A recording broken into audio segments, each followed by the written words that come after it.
एक आदमी मूसलाधार बारिश में अपने सिर पर लकड़ी का बक्सा लिए अनाथाश्रम के अंदर दौड़ा जा रहा है। उसने अनाथाश्रम के दरवाजे पर वो बक्सा रखा और घंटी बजाकर भाग गया।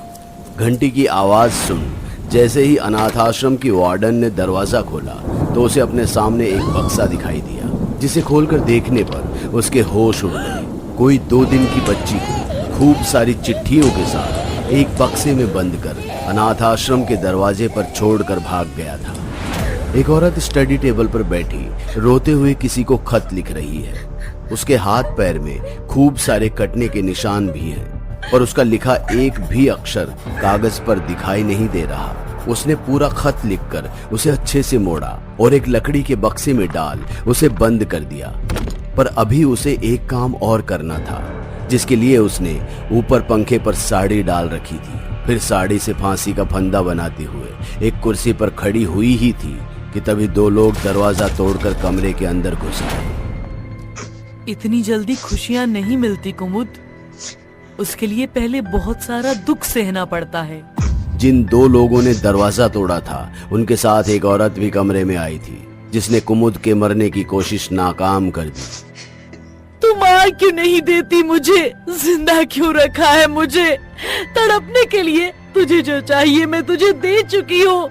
अब मैंने एक मरे हुए बच्चे को जन्म दिया तो इसमें मेरा क्या कसूर है?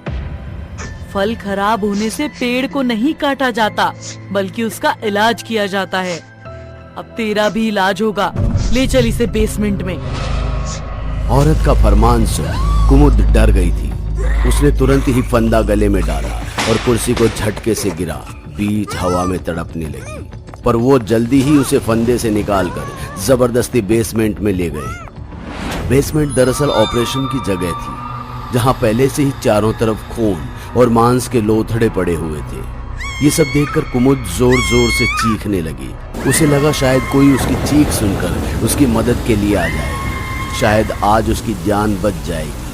पर उसकी आवाज सुनकर तो खूब सारे नवजात बच्चों के रोने की आवाजें आने लगी और देखते ही देखते कुमुद को ऑपरेशन टेबल पर लेटा कर बांध दिया गया। इसके बाद बिना बेहोश किए ही कुमुद का ऑपरेशन शुरू हो गया। बहुत चीखने, चिल्लाने और रोने के बाद कुमुद ने तड़पते हुए अपनी जान दे दी। वो जिंदा से मुर्दा हो गई। इधर कुमुद ने जिस बक्से में अपना लिखा हुआ खत डाला था उसमें अचानक से एक हलचल हुई।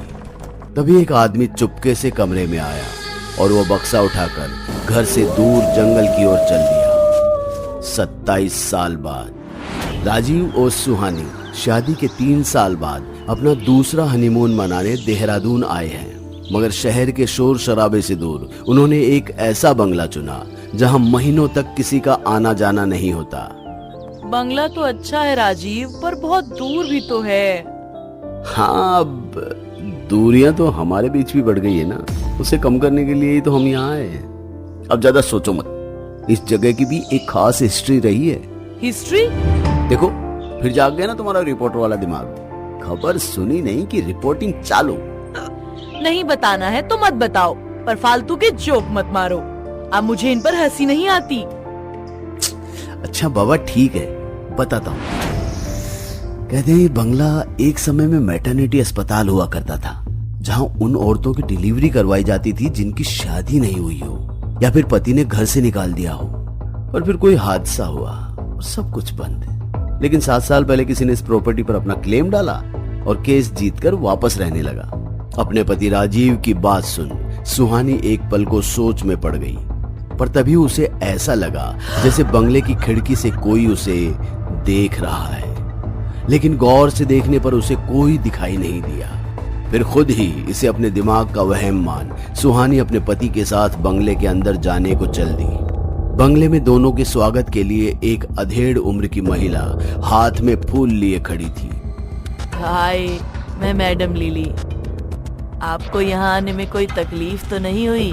मैडम लिली की बात सुनकर सुहानी ने मुस्कुराते हुए नामे सिर हिलाया और बंगले को गौर से देखने लगी। तभी मैडम लिली ने सुहानी से पूछा, कौन सा महीना चल रहा है? मैडम लिली की बात सुनकर सुहानी एक पल को थम सी गई। उसने चौंकते हुए मैडम लिली से तुरंत कहा, तुम्हें कैसे पता मैं पेट से हूँ? अरे भाई, ये मेरा प्रोफेशन है। मैं एक मैटरनिटी डॉक्टर हूँ, मेरा काम है ये। क्यों, तुम्हें क्या लगा मैं कोई डायन या भूतनी हूँ जिसे सब अपने आप ही पता चल जाता है? मैडम लिली की बात सुनकर सुहानी हंसने लगी। बहुत दिन बाद सुहानी को इस तरह से हंसता देख राजीव को यहाँ आना सही लग रहा था। बातचीत होने के बाद राजीव और सुहानी ने मैडम लिली के साथ ही डिनर किया और फिर सब अपने अपने कमरे में जाकर सो गए। राजीव और सुहानी दिन भर की भाग दौड़ से थक गए थे, इसलिए बिस्तर पर गिरते ही दोनों गहरी नींद में सो गए। रात अभी अपने उफान पर थी, तभी सुहानी को ऐसे लगा जैसे कोई उसके पैर में गुदगुदी कर रहा है। राजीव, सोने दो ना, ये सब कल करते हैं, थक गई हूँ मैं बहुत। सुहानी ने नींद में बड़बड़ाते हुए जैसे ही करवट ली तो उसका हाथ बगल में सोए हुए राजीव पर गया, जिसे महसूस कर सुहानी की नींद एक पल में उड़ गई। राजीव अगर बगल में सोया हुआ है तो मेरे पास कौन था? खुद से कहते हुए जैसे ही सुहानी ने बिस्तर के नीचे देखा तो वहां कोई नहीं था। तभी उसे कमरे के बाहर एक सिक्के के गिरने की आवाज सुनाई दी। सुहानी ने जब बाहर जाकर देखा तो जमीन पर एक सिक्का गिरा हुआ था और उससे कुछ कदम दूर एक और सिक्का और उससे कुछ दूर एक और।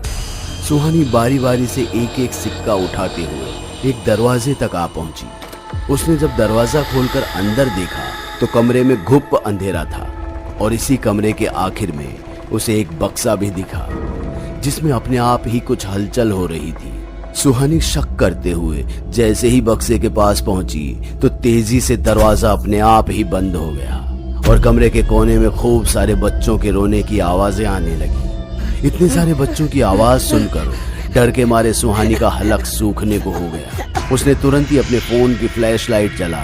जैसे ही कमरे को देखा तो उसके होश ठंडे पड़ गए। कमरे में सैकड़ों 1 साल से कम उम्र के नवजात बच्चे थे, जिनकी आंखों की जगह 2 काले गड्ढे थे जिनसे खून और कीड़े निकल रहे थे।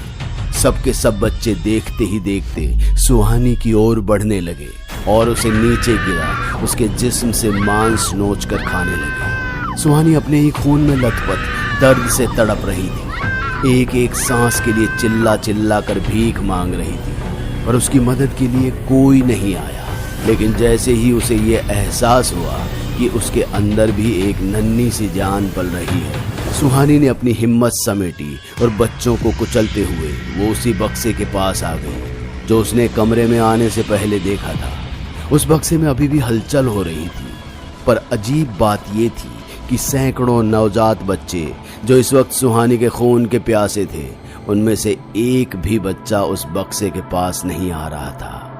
सुहानी तुरंत ही समझ गई कि ये बक्सा ही उसे मरने से बचा सकता है। यही सोचकर सुहानी ने जैसे ही वो बक्सा खोला तो उसमें से तेज काली रोशनी निकली, जिससे सुहानी का चेहरा झुलस गया।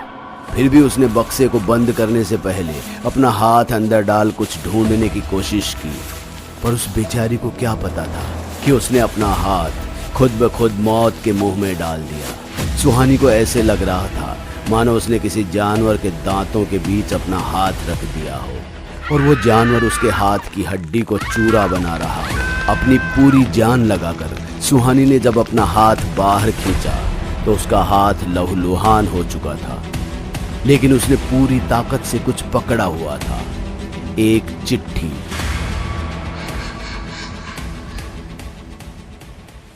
दोस्तों, अगर आपको हमारी कहानी अच्छी लगी हो तो लाइक, कमेंट और शेयर जरूर करें। साथ ही रेगुलर अपडेट के लिए चैनल को सब्सक्राइब करें। और अगर आपके पास भी कोई डर से भरी दमदार कहानी है तो भेजिए हमारे मेल एड्रेस पर अभी।